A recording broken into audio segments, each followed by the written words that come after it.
Hola, ¿cómo están? Bueno, principalmente, primero quería arrancar con algo que pasó hace muy poquito, que es que nos premiaron, nos dieron un premio. Y nos dieron un premio en innovación. Eh, Agradecemos muchísimo al Consejo Interamericano de Comercio y Producción. Somos la constructora más innovadora del país. Vamos a hacer un poco de autobombo, no sé. La verdad es que estamos muy agradecidos de este tema. Pero a mí me gusta buscarle un poco la vuelta. Y vamos a hablar un poquito de qué es innovación. En alguna de las charlas, para quien haya venido a alguna de las ediciones anteriores de Acotec, lo nombré. Y dije que innovación era romper reglas y además tomar riesgos. Eso hay que hacer para ser innovador. Pero dejemos innovación un poco aquí abajo y hablemos de calidad. Otra cosa que se necesita. Se necesita innovación y se necesita calidad. Cuando hablamos de calidad, siempre se dice que el 49% de la calidad es confiabilidad. Para que alguien confíe en nosotros, necesitamos hacer procesos. Calidad se asemeja muchísimo a las normas ISO. Y ahí es donde calidad es hacer reglas y reducir los riesgos. Necesito confiabilidad. Por ende, lo primero que nos pasa por la cabeza es, ¿calidad es lo contrario a innovación? Por ende, nos dieron un premio por innovación y vamos a ser malos en calidad. Es un concepto medio raro, pero a priori uno lo ve de esa manera. En realidad esto no es así. Si pensamos un poquito más lo que es innovación, tenemos que hablar de que hay que amar el error. Para ser innovadores hay que dejar que la gente se equivoque con todo lo que nos cueste eso, ¿no? Obviamente es una cuestión controlada, no tanto como amar, esto es un poco para que les impacte y se acuerden, pero hay que realmente dejar que ese error ocurra y obviamente que ocurra una sola vez y ahí empezar un proceso de mejora continua. Pero de alguna manera, para ser innovadores hay que equivocarse. Y esto es algo que el empresariado argentino tiene que entender. Por otro lado, esta palabra, hubris. Si alguno sabe lo que es hubris, es un síndrome de quien se las sabe todas, básicamente. Y bueno, como argentinos y en nuestro rubro también, hay mucho hubris dando vueltas y es una de las cosas que para ser innovadores hay que dejar de lado porque con eso de sabérnoslas todas no llegamos a ningún lugar. Y ahora quiero que me presten atención porque voy a tratar de explicarles con un gráfico qué es lo que pasa cuando uno quiere mejorar, o sea, tener un cambio tecnológico, mejorar un proceso. De alguna manera, piénsenlo en lo que sea. Comprarse un nuevo teléfono, del BlackBerry al iPhone. Piensen en cualquier cosa. Bueno, empieza con un status quo inicial y quiere llegar a una mayor productividad. Lo que va a pasar a continuación es que va a tener una excitación temporal.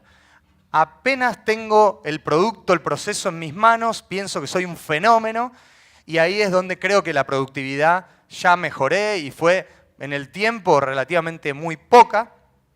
Y ahí es donde empieza la resistencia, donde empiezan las personas a generar resistencia en los procesos y eso es lo que genera a que yo inclusive caiga mi productividad. Y después, y muchas veces esta es la última etapa, viene un periodo de caos, en donde explotó todo y yo lo que haya querido hacer, acá volví al BlackBerry o volví al proceso de dibujar a mano. Porque realmente hay un tema con la productividad que no puede seguir adelante.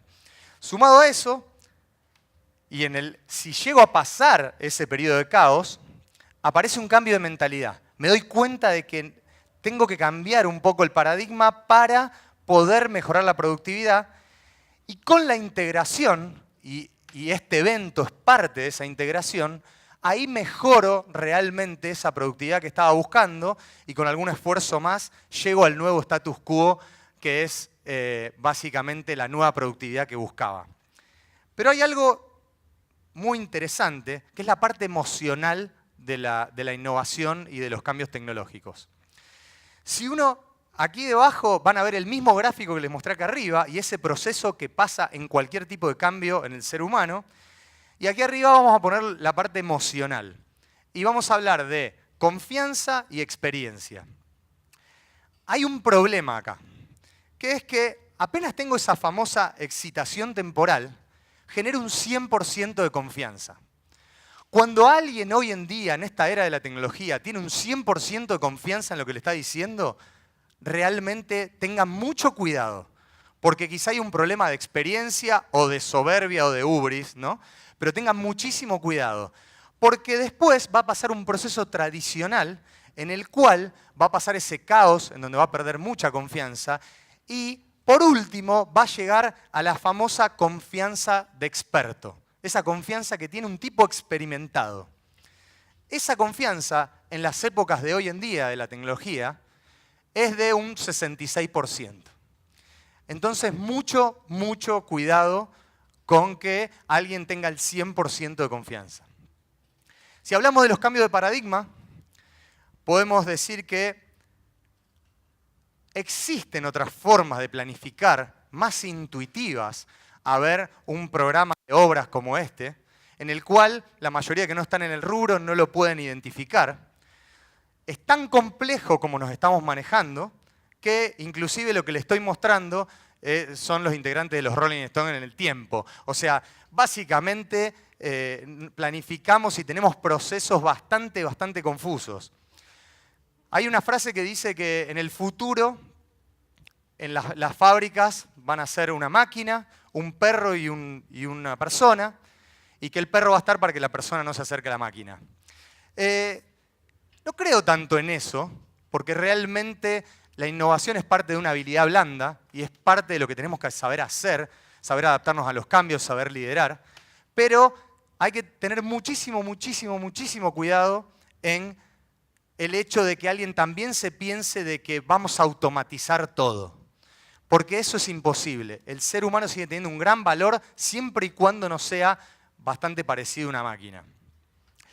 Si hablamos de cómo trabajamos en la construcción, cualquiera de ustedes que ha estado del lado del cliente nos dice lo que se debe hacer. Luego, el arquitecto, el ingeniero o quien sea dice lo que se hará, pero al final aparece el especialista y dice lo que se puede. Eso es el proceso más ilógico de todos. Y es ahí donde tenemos que usar la tecnología para innovar. Innovar es solamente hacer esto. Algo tan lógico como esto. Y ustedes me van a decir, claro, es sentido común. Cuando hablamos de sentido común, el sentido común que estamos necesitando los argentinos, siempre decimos, no, que falta sentido común. No, realmente si viajan por el mundo se dan cuenta de que tenemos mucho sentido común, muchísimo sentido común. Lo que nos hace falta es la palabra que está acá abajo, disciplinado. Eso es lo que no somos. Sentido común tenemos. O sea, vamos a otros países y encontramos con que realmente nosotros nos manejamos muy bien con el sentido común. Con la disciplina no. Entonces, eso es un poco lo que tenemos que empezar a darnos cuenta que tenemos que cambiar. Porque si ustedes dicen que no se puede cambiar, ustedes piensen que cuando un niño se cae 50 veces aprendiendo a caminar, nunca se dice a sí mismo, esto no es para mí. La innovación no es para mí, la tecnología no es para mí. La verdad es que se necesita que uno sea como ese niño y entienda que el país mismo necesita un cambio. Pero ahora hablemos un poco de comunicación. Si hablamos de comunicación, podemos decir que así nos comunicamos en la industria de la construcción. Esto es lo que mejor nos sale. Y tenemos que saber también que hoy existen herramientas para comunicarnos mejor. Hay que dejar de hablar de la realidad virtual, de la realidad aumentada, de las tablets, de los drones, para empezar a hablar de cómo hacemos para comunicarnos mejor. El plano fue lo mejor que encontraron nuestros antepasados para comunicarse. Hoy tenemos, sin dejar del lado del plano, un montón más de herramientas en las cuales nuestros clientes nos entienden mejor, nuestros subcontratos nos entienden mejor, y hay que tratar de adaptarse a ese tipo de herramientas porque mejoran la comunicación. No nos vayamos a tan complejo, tenemos que mejorar la comunicación en la industria. hablemos un poco de hacer foco. Hacer foco, de pasar del bosque hasta la hoja. Tenemos que hacer foco. Ahora, cuidado con una cosa. Podemos confundirnos mucho cuando hacemos foco y terminar haciendo focalismo. Focalismo es hacer lo primero que nos dijeron o que nos gustó que teníamos que hacer. Y salir corriendo para ese lado. Como escucharme a mí, les digo, vi muy bueno, y salen y lo hacen. El problema del focalismo es que puede terminar muy rápido en un focabismo. Y cuando hablamos de focalismo, hablamos de cuestiones que, por ejemplo, nos dijeron de chicos en que los tres chanchitos hacían una casa de mampuestos muy sólida y el lobo no la podía soplar, y a partir de eso usamos este tipo de materiales y no materiales en seco, por las dudas que venga un lobo. Es decir, nosotros estamos necesitando no hacer focalismo y darnos cuenta y actualizarnos y saber que, por ejemplo, los materiales en seco ya son una alternativa. Y no es solamente una cuestión de me quedé sin plata y tuve que poner este material antes que poner ladrillo. Entonces, ahí es donde yo trato de sacar el focalismo de encima. Pero cuando, está bien, no hago focalismo, pero entonces, ¿qué hago? ¿Cómo hago? Ok, hacer foco es preguntarse para qué todo el tiempo. Romper los paradigmas de vengo haciendo esto siempre igual, pero tengo que cambiar.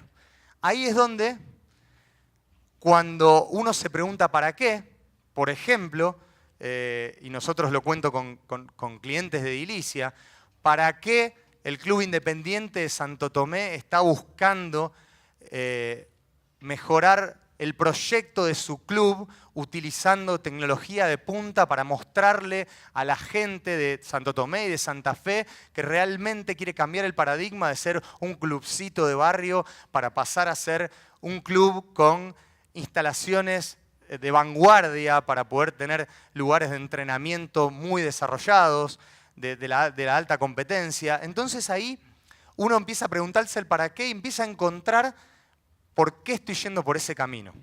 Siempre, siempre preguntarse para qué. Si hablamos un poco, dicen que si todos los aviones del mundo aterrizaran simultáneamente, no habría lugar en el aeropuerto, en los aeropuertos. Entonces, por eso, también estamos trabajando con el Aeropuerto Internacional de Rosario y preguntémonos ¿para qué? ¿Para qué? Bueno, en una primera etapa se necesitaba que realmente el presupuesto oficial del aeropuerto sea algo muy fiable, porque no estaba pudiendo ser, y de alguna manera se necesitó esta tecnología de punta, y lo que estás viendo, se hizo un escaneo de la terminal actual para luego adosar la nueva terminal del aeropuerto. Además, se trabaja con la tecnología para poder estimar los tiempos de la obra, y ahora se va a trabajar con la UTE, que ya fue adjudicada, y va a empezar la obra para poder tener mayor previsibilidad de los cash flow, de los tiempos, de los costos, porque en definitiva es plata pública y tenemos que ser muy serios con esto que hacemos. Entonces, un poco el para qué empieza a contarnos el porqué de la tecnología. Si ustedes ven, además de trabajar en la obra, y lo van a ver ahora en el videíto en la pantalla de aquí abajo, es donde también vamos a mejorar la vida de todos ustedes que viajan. ¿Por qué? Porque con la tecnología podemos hacer hipótesis de cómo se comporta el aeropuerto y podemos ver cuántos vuelos van a llegar y cuántos vuelos se van a ir y ver si los pasillos son demasiado angostos, demasiado grandes, y poder ver si podemos resolver problemas particulares del proyecto usando esta tecnología. Pero el para qué es para que funcione mejor el aeropuerto. Si pasamos al Grupo Oroño, y ahí es donde obviamente muy, muy agradecidos están Roberto, Andrés, Simón acá, y también preguntarnos el para qué. Las instalaciones médicas tienen una complejidad adicional en cuanto a los gases medicinales, y es ahí donde el propietario tiene bastantes conflictos con los tiempos de obra, en donde la coordinación es vital, y ni hablemos después con el uso de esas instalaciones, en donde hay que ser muy serios, tanto para llegar a que la instalación esté funcionando lo antes posible, y además que eso perdure y tenga un postventa lo más bajo posible, y que haya una cuestión adicional que tenga que ver con poder ver el proyecto antes, poder tomar decisiones antes, y de alguna manera, y casi como una infidencia, ver a Roberto Villavicencio tomando decisiones con realidad virtual en la misma obra, es realmente un halago para la tecnología. Porque sí uno se puede dar cuenta de cosas que no se da cuenta con el proyecto tradicional, por más bien que esté hecho. Son herramientas muy potentes que ayudan a mejorar la vida de cualquier institución, tanto en la fase de construcción como en las operaciones. También, y esto no puedo contar mucho porque hay una cuestión de confidencialidad de algunas cuestiones, pero voy a contar solamente el para qué. Voy a hablar un poco, estuvieron en el debate la gente de Paladini y la gente de Stern Motors y de Mercedes-Benz, pero si tengo que contar tanto uno como el otro, los proyectos ayudaron mucho, por ejemplo, para que los arquitectos de Mercedes, junto con Mariano Fiorentini, que estamos trabajando mucho, puedan entender un poco los cambios o quizá puedan explicarnos mejor cómo son los reglamentos de Alemania, si se pueden o no se pueden adaptar aquí. Entonces, este proceso de comunicación realmente tiene una mejora muy grande y obviamente en las inversiones que hace Paladini en toda su industria y en sus plantas, también le da una fiabilidad de costos y de tiempos que es importantísimo y necesitan saber con muchísima anticipación. Entonces, en este caso no se ven mucho los proyectos que no puedo mostrar, pero realmente les digo que hay un valor agregado interesante. Ahora, yo tengo que hacer honor al título que le puse a la charla, porque realmente es, bueno, tecnología en época de crisis, entonces tengo que hablar sí o sí de cuál es el talón de Aquiles. Cuando hablamos del talón de Aquiles, le decimos, ¿qué es eso que te pueden decir para que sea un jaque mate a el cambio tecnológico y a varias cuestiones? Porque yo puedo tranquilamente decir, República Argentina, excelente, 10 años a la vista, mejoramos con la tecnología, estamos adaptando esto para cualquier tipo de proyecto, desde una casita, un aeropuerto, lo que sea, pero pasa esto. Y pasa esto que tiene que ver con que se prende fuego todo porque el dólar se va un 122% en un año, y ahí es donde a quien compito en productividad y en tecnología, realmente va a ser muy difícil ganarle a estas situaciones de inestabilidad. Entonces ahí sí es donde uno ve una especie de as de espadas, en donde se le hace muy difícil competir y hasta a veces le puede hacer cometer a su cliente errores por no haber tomado decisiones un poco antes, por querer mejorar apenas algunos puntos la productividad. Esto en Finlandia no pasaría, porque ellos no tienen problema en este sentido, pero nosotros sí. Y bueno, me dirán algunos, bueno, ok, pero en promedio, algunos ganan y algunos pierden. En promedio, cada 10 años en Argentina siempre pasa lo mismo. Y ahí es donde yo le digo, cuidado con los promedios. Tengan mucho cuidado con los promedios. Porque la temperatura promedio de todos los sanatorios y hospitales del país nos indicaría que no hay enfermos entre los que tienen temperatura muy baja y muy alta. Los promedios nos mienten muchísimo y ahí es donde nosotros tenemos que estar muy atentos y de alguna manera sacarnos el chip del promedio y del más o menos para crecer como sociedad. Y por último, los quiero dejar con esta frase que tiene que ver con que para ser, hay que ser para parecer y no parecer para aparentar. Muchísimas gracias.